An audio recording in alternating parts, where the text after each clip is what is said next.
So right now, there's a free flight event going on in Star Citizen, which means one thing. Thousands of new players are jumping in and asking the same question. Is Star Citizen worth it in 2026? And I'm going to give you the most brutally honest answer you're going to find. Not from CIG's marketing material, not from a promotional trailer, from someone who has had some of the best gaming experiences of his life in this game, and who in the latest patch literally cannot log in because the issues are that bad right now. That's where I'm at. Both things are true at the same time. My last video called out the state of the current patch and the comments were split right down the middle. Half of you were logged out, frustrated and done with the game, and the other half, they had zero issues and having the time of their lives. And that split sums up Star Citizen in a nutshell in 2026. So this is a brutally honest review. No hype, no doom either, just the real picture, because you deserve to make an informed decision before you spend any time or money on this game.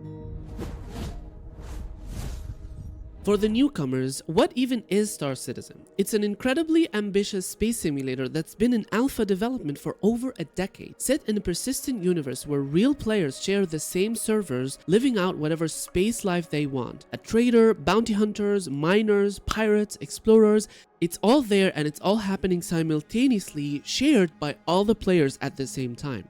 In 2026, the game now spans 3 star systems. We have Stanton. It is the original hub, heavily populated, relatively safe with major cities, space stations, moons, and a massive amount of things to do.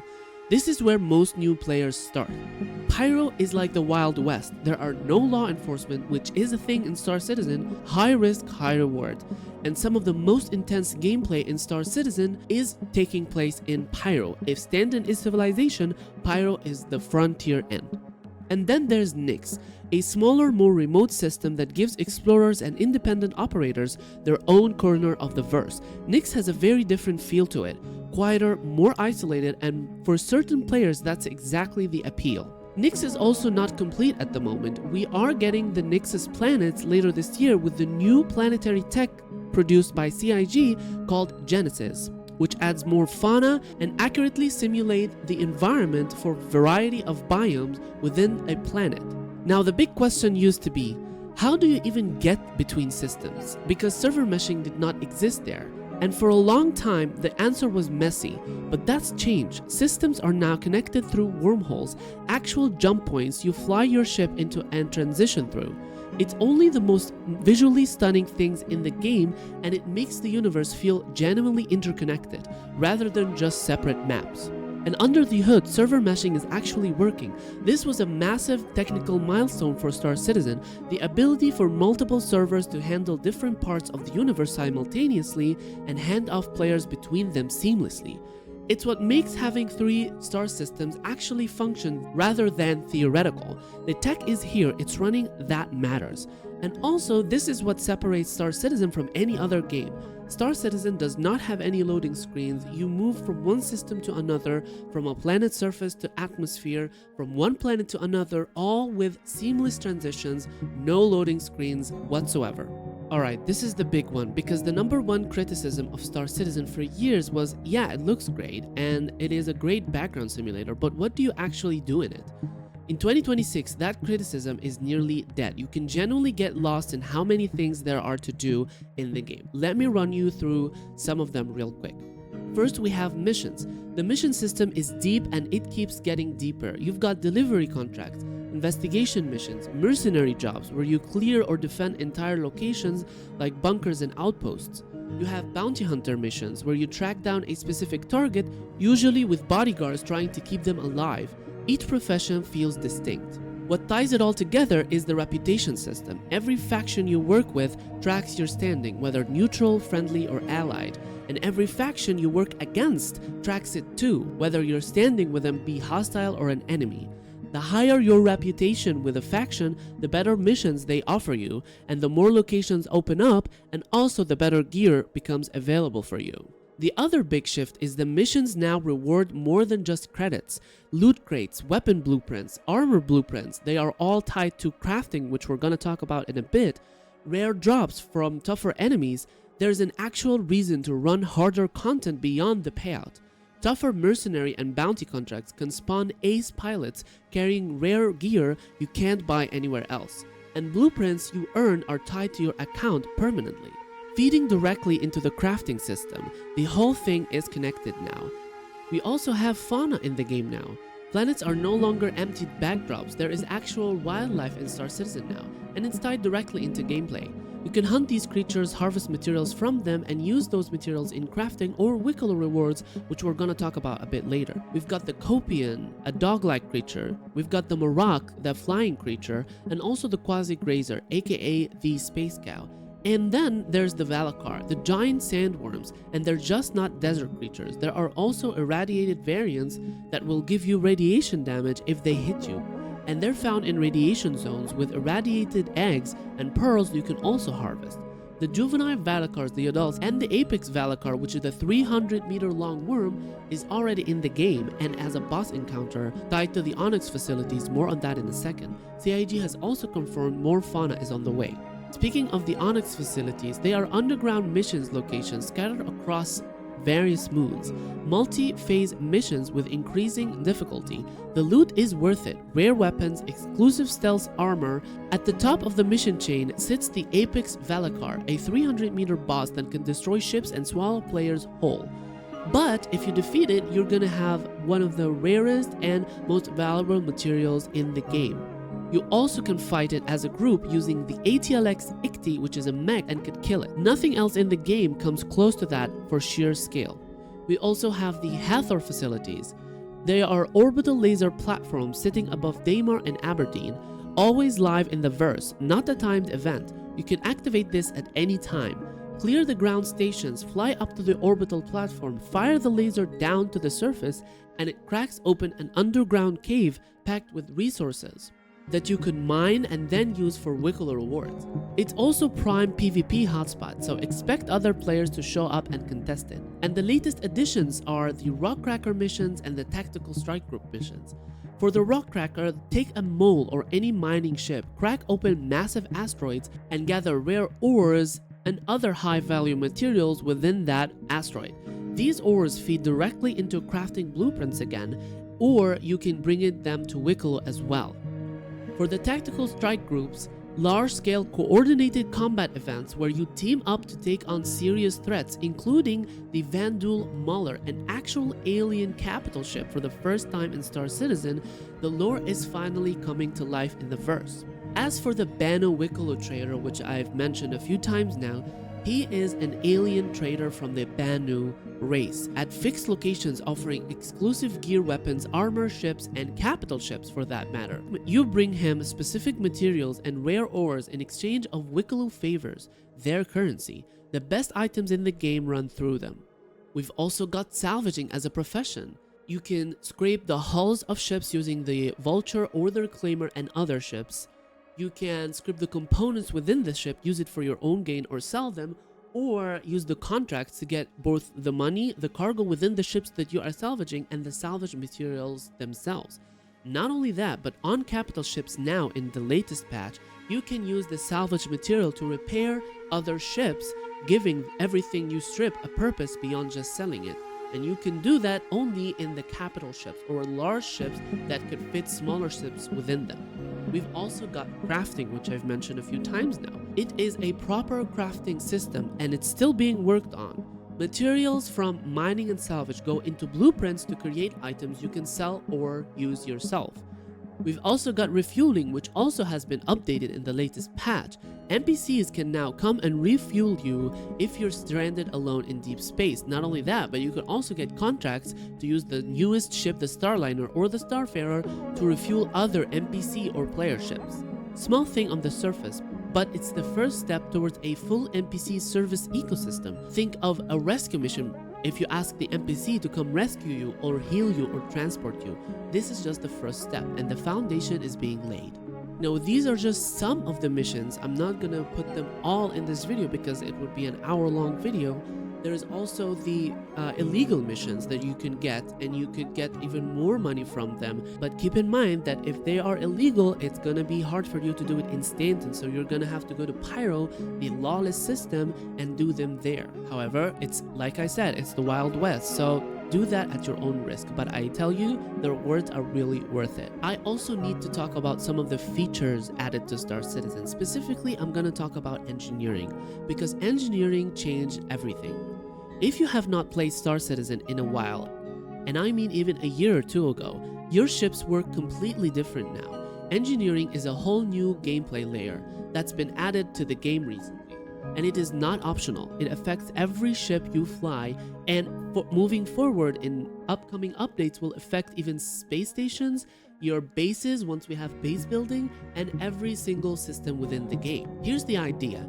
Your ship now has physicalized components inside it: power system, cooling units, quantum drives, weapons, etc. They all exist as physical objects inside your ship's interior. They can overheat, they can take damage, and they can catch fire, and it is on you or your crew to manage them. Speaking of fire, yes, your ship can catch fire now. Fire spreads and fire damages these components that you have to manage using the resource network. If you're getting shot up in combat and you don't deal with an internal fire, you start losing systems. You need to get in there with a fire extinguisher and handle it, or manage it in the engineering terminal. We also have physicalized atmosphere. Your ship now has an atmospheric systems. The air inside your ship is a resource. Hull breaches affects it. Losing atmosphere affects your ability to operate and your crew's ability to survive. You need to monitor it, seal breaches, and manage your life support systems. Also, you can vent the rooms, because if there's no oxygen in a room, fires cannot ignite or spread, and they will actually put out the fires. The UI as well has completely been changed. For anyone who played Star Citizen a few years ago, the interface has been completely overhauled. The star map has been changed, the mobiGlass has been changed, the MFDs, the engineering panels, the ship management screens, they have all changed. It is almost unrecognizable, and honestly, it's for the better. It's a little bit more complex, yes, but it makes the ship feels like a ship. You're not just pointing and flying. You're managing a vehicle with real systems. Now I have to put a disclaimer or a clarification here. Engineering is not going to consume your life if you manage it properly. Engineering is not supposed to be a chore or an extra layer that will hinder you from actually wanting to do what you want to do in the game. It's just an extra layer of depth that if you want to engage with, you can, but if you don't, then you have to pre-manage it correctly so you don't have to deal with it in the future. And it also changes the way pay to win works in the game, and more on that later. This is the kind of thing that makes Star Citizen hard to explain to people. It's not just a space shooter. It's not just a trading simulator. There is genuine depth here. Engineering made that depth clear. Everything you do in Star Citizen, every profession you do, they all tie to each other. They are all shared in the same universe. Now, speaking of the pay-to-win system, personally, I think engineering changed the game for pay-to-win ships. You can no longer realistically solo fly an Idris or solo fly a Javelin, because these are capital ships. You need a full crew to manage the engineering systems in the game for the ship to function properly. You want people to manage the turrets, manage the fires if they ignite in the ship, etc. You cannot realistically buy the biggest and baddest and most expensive ship in the game to quote-unquote win the game, because Star Citizen is an MMO. There's no win condition. Real quick, if you're finding this useful, a like and a subscribe goes a long way. It helps me out a lot. Make more videos like this, unbiased, and I don't monetize my opinions. I just make content that I'd want to watch. Alright, let's get back to the video. Let's talk about performance, and I want to be honest with you here, because this is where Star Citizen gets complicated. The short version is it runs better than it ever has, but it's not perfect and it's not consistent. With the introduction of Vulkan and the server recovery system, which I'll explain in a second, performance has improved massively compared to a few years ago when this game was basically a slideshow. That's not exaggeration, it was rough. The hardware requirement. You need a mid-range GPU, a 32 gigabytes of RAM, and an SSD that is not negotiable. The game will not run unless you have an SSD and you have the game on it. Don't expect 120 FPS though. In open space, performance is genuinely good. In cities, it still struggles, but it's playable. But you will feel it. That's just where things are right now. But here's the important thing that people don't talk about enough. Your hardware is not the main factor anymore. The biggest variable in Star Citizen's performance is the server you're on. A good server and the game feels great. A stressed server and nothing will save you. It doesn't matter how powerful your rig is. The 30k error, however, is gone. If you played Star Citizen a few years ago, you know exactly what this was. Your game crashed, the server died, and you lost everything you had on you. That is fixed. Now, when a server goes down, you get a loading screen and you're moved into a fresh server. Your inventory, your ship, your cargo, all intact. That's a genuine quality of life improvement that changes the whole feel of playing. The catch is that peak events kill performance, just like with the latest patch in 4.8. Because DefenseCon was running, a lot of people, and in my last video also, they reported that they're having so many issues, they couldn't connect to the game because of the server issues. And that proves that the problem is with a server, because other people said that when they're playing in Pyro, which is a different server because of server meshing, they had the time of their lives. There were no issues, there were nothing bad going on, and so I recommend if you're going to Star Citizen, even if you want to check out the DefenseCon, try to log into Pyro before you log into Stand-In, because Stand-In right now is really rough. So with the free flight events, many people are coming into the game and they are stressing the servers. That is why also I recommend going to Pyro, because not a lot of people are there right now. The event is taking place in Stand-In on ArcCorp. PTU tests also runs poorly. Major patch releases runs poorly at first before they add hotfixes later. These flood the servers and performance take a serious hit. The current patch has already had a lot of players reporting bugs and performance issues, myself included. So whether Star Citizen runs well for you right now comes down to three things: when you're logged in, which server you'll land on, and whether a major event is active or not.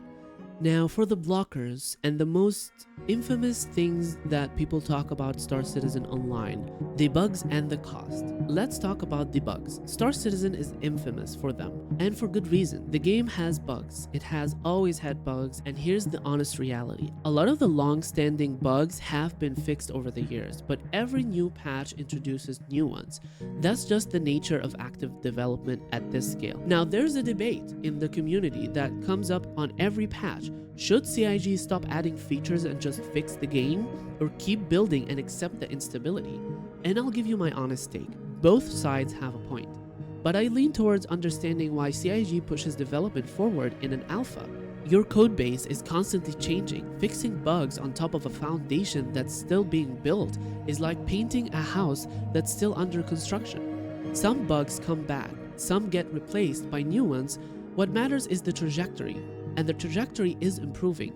That said, CIG could absolutely do better at stabilizing major releases, especially when they're running a free flight event that's bringing in thousands of new players. They know that they are going to get rushed by many players, so why is the servers not running great or anticipating the load of people coming in? First impression matters, and right now that first impression is rougher than it should be. The second thing is that the learning curve. The Star Citizen does not explain itself. Engineering made this worse. Watch guides, join a Discord, give yourself time, budget at least a few hours before you expect to feel comfortable. Star Citizen is not the easiest game in the world, and it's not that difficult as well. The depth is there and will give you more satisfaction if you know it, but it's not mandatory. There's also the time commitment, which is a big thing in Star Citizen. Some gameplay loops take a while, and I mean a really long time. A cargo run, a mining session, a multi-stage mission, they could take half an hour, or even multiple hours to complete. These aren't pick up and play experiences. Play your sessions accordingly. And Star Citizen has this weird balance of, we have to balance to make things fun but also engaging.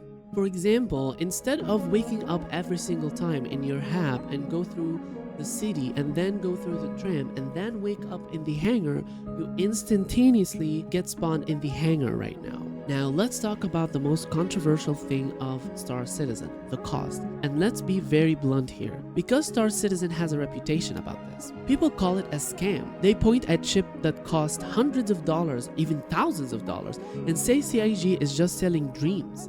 And look, I get it, that criticism is not unfounded when you see a ship listed for $400 or the recent one, $5,000 to $5,900 for a capital ship that most of the normal human beings are not even gonna use well in the game because it needs 80 to 100 people to man. But here's what most people don't know or don't talk about clearly enough. First thing, you do not need an expensive ship to play Star Citizen. With engineering in the game now, pay to win is genuinely dead. A bigger, more expensive ship does not make you more powerful or give you better rewards. It gives you more roles, more crew capacity, and more options, and more responsibilities to be able to handle that ship. However, a starter ship can do almost everything in this game effectively without the hassle of all that more responsibility and problems. The second thing is that all ships can be bought with in-game currency. You earn AUAC by playing and you can buy ships with it. You never have to spend real money beyond a starter pack. Now I know what you're gonna say, what about the wipes? Why would I invest 18 months of my life for a single wipe by CIG to remove every single thing that I had, including my ships, my reputation, my money, and everything? Why would I invest that? And that would give player incentive to buy ships with real money, which is another problem, and I get it, that makes total sense. However, the thing that I want you to keep in mind is wipes are not that frequent. The last wipe we had was more than a year ago, and we are expecting 1 to 2 major wipes before 1.0 releases, so wipes are not a frequent thing. But this is a risk that you are either willing or not willing to take, and I cannot sugarcoat it. This is just the reality of how the game plays out right now. And the third thing that not a lot of people talks about, and I find it very strange. If you do want to upgrade with real money, you can only pay the difference between the ships that you own and the ships that you want to own. Let me explain this. Let's say you bought a starter ship for $45. 6 months later, you want to buy a ship that's worth $60. You don't buy the new ship from scratch. You don't have to buy the full ship at the full price of $60. You can trade the one that you already have, the $45 one, and only pay the difference. So you can get the better ship for only $15. That's it. The CCU system or cross chassis upgrade lets you step up your fleet without paying full price every time. It's actually a reasonable system once you understand it, and a lot of the outrage comes from people who just don't understand it or know that it exists. Free flight right now means you can play the entire game for free. If you enjoy it and want to keep going, a starter pack is where you begin. If you want to upgrade later on, you can only pay the difference between the ship you already have and the ship you want to upgrade from. Now, after all that talking and explanation, the question still remains. Is Star Citizen worth it in 2026? The answer depends on what you tolerate and who you are as a person. For new players coming in through the free flight, yes, try it. You have nothing to lose right now. Jump in, pick up some missions, fly around, see how the game feels. It will experience bugs, so see if you can tolerate them or you just are not up for it. If the scale of it grabs you, if you look out the cockpit at a planet and feel something, you might just be hooked. If after a couple of hours it doesn't click, the rest of the game won't change your mind, but you'll know. If you want to keep playing after the free flight ends, start with a starter pack. Don't go big. Learn the game, find the loops, and enjoy, and build from there. You can also use my referral link in the description below to get some extra credits and goodies once you log into the game if you want to continue playing it. Now, for the players coming back from a few years ago, genuinely give it another chance. The game has changed more in the past few years than it had in the last 5. Engineering alone is a reason to come back. The new systems are a reason to come back. So many new gameplay loops, so many new missions, so many new features and quality of life updates, no more server crashes, more stability, more graphical options. The list goes on. It's not the same Star Citizen that it was 2 or 3 years ago, and it just keeps getting better. Now, who is this not for? If you need a finished, polished game, this is an alpha, and that is real, and there is no sugarcoating it. If you have zero patience or tolerance for bugs or lost progress, you will have a bad time. If you want a traditional story-driven experience right now, that is Squadron 42. That is separate. That's not the same game. The persistent universe is a sandbox and is still rough around the edges. Star Citizen in 2026 is the most content-rich it has ever been. The technology is finally doing what it proposed, and we are waiting for dynamic server meshing to have the complete feature set. There is no more excuses on why the game shouldn't work the way it should be. The gameplay loops are deeper and more interconnected than ever, and it is still genuinely not a finished game. but it is remarkable experience if you meet it where it is. And that's it. That's my brutally honest, unfiltered take on whether Star Citizen is worth it in 2026 or not. If you made it this far in the video, genuinely thank you. Leave a like if you enjoyed it and subscribe if you want more of this.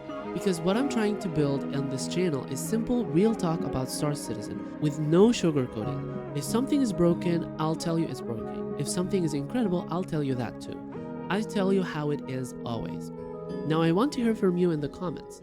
Have you tried Star Citizen yet? What was your experience? Do you still think it's a scam? If so, tell me why. Because that conversation is worth having. Think for yourself. You're smart enough to make your own call on this one. Thank you guys so much for watching, and I'll see you in the verse.